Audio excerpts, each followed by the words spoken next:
Hi guys, ngayon tatry natin yung RDL number 2 to my face. Yan without hilamos. Ang dami kong tagyawat and force. Ayun. Then, maghilamos lang ako yan. Then, after yan, tapos na ako maghilamos. And, ayan na nga. Tumas mo na. Gamit ko pala is yung Kojic. Kojic na sabon. Ayan, ang gamit ko na toner is yung Nivea. Then, ilalagay ko yung RDL number 2 sa Nivea na toner. Paghahaluin ko sila. Open ko lang. Ayun, medyo matigas.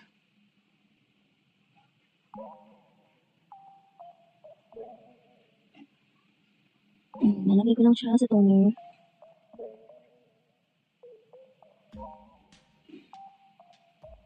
Open ko lang kasi hindi ko pala siya naka-open.